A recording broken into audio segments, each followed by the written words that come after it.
Hello viewers, welcome back to my channel. আজকে আপনাদের সামনে হাজির হয়েছি ময়দা ও সুজির পোয়া পিঠা নিয়ে। এটি শীতকালের জনপ্রিয় পিঠাগুলোর মধ্যে অন্যতম।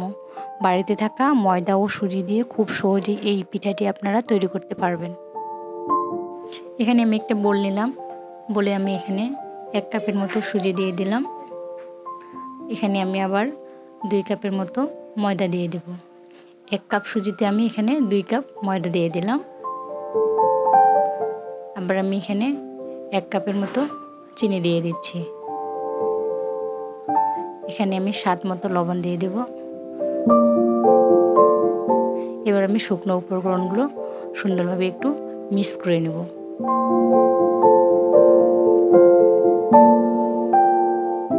শুকনো উপকরণগুলো আমার মিক্স করা হয়ে গেছে।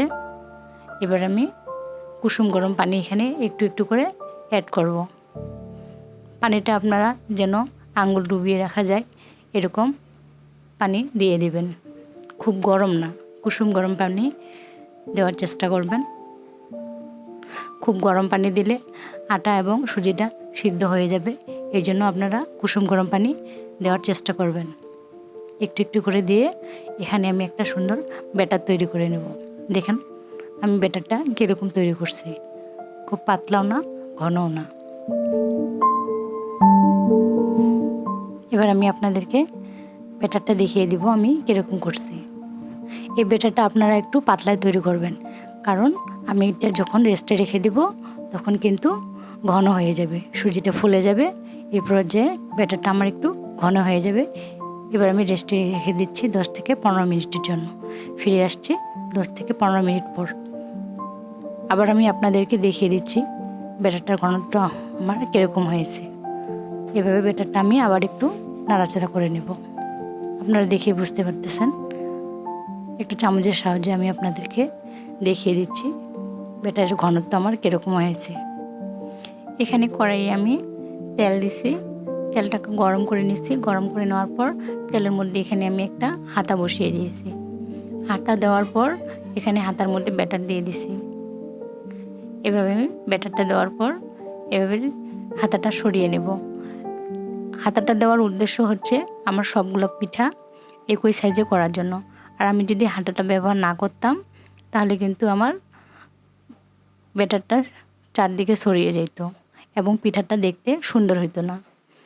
আপনারাও এইভাবে একটা হাতার সাহায্যে পিঠাগুলো তৈরি করে নেওয়ার চেষ্টা করবেন, তাহলে আপনাদেরও পিঠা সবগুলো একই সাইজের হবে এবং সব জায়গায় ছড়িয়ে যাবে না। এভাবে সবগুলো একই সাইজের করলে পিঠাগুলো দেখতেও সুন্দর লাগবে। এভাবে আমি পিঠাটাকে সুন্দর করে ভাজে নেব। দেখেন আমার পিঠাটা ফোলা শুরু করেছে। আপনাদের ব্যাটার যদি সঠিকভাবে না হয় তাহলে কিন্তু পিঠা ফুলবে না। চেষ্টা করবেন আপনারাও আমার মতো ব্যাটার তৈরি করতে। ব্যাটারটা খুব ঘন করবেন না, পাতলাও করবেন না, তাহলেও কিন্তু পিঠা সুন্দরভাবে ফুলবে। এখানে মেন উদ্দেশ্য হচ্ছে ব্যাটার ঠিক করা। আর পিঠাটা প্রথম অবস্থায় দেখে মনে হবে যে ফুলতেছে না, পরে এমনিতেই ফুলে যাবে। পিঠাটা আমার প্রায় হয়ে গেছে। এবার আমি আপনাদেরকে তুলে দেখাচ্ছি। সবগুলো পিঠা আমার ভাজা হয়ে গেছে। আপনারা দেখেই বুঝতে পারতেছেন সবগুলো পিঠা আমার কি সুন্দরভাবে ফুলে উঠছে। এবার আমি আপনাদের একটা পিঠা ছিঁড়ে দেখাচ্ছি। দেখেন আমার পিঠের ভিতরে কেমন হয়েছে। আপনাদের ব্যাটার যদি ঠিক হয় তাহলে ভিতরে কোনো ব্যাটার থাকবে না। ভিডিওটি ভালো লাগলে আমার চ্যানেলটি সাবস্ক্রাইব করবেন। সবার সুস্থতা কামনা করে আজকে এখানে বিদায় নিচ্ছি। ধন্যবাদ।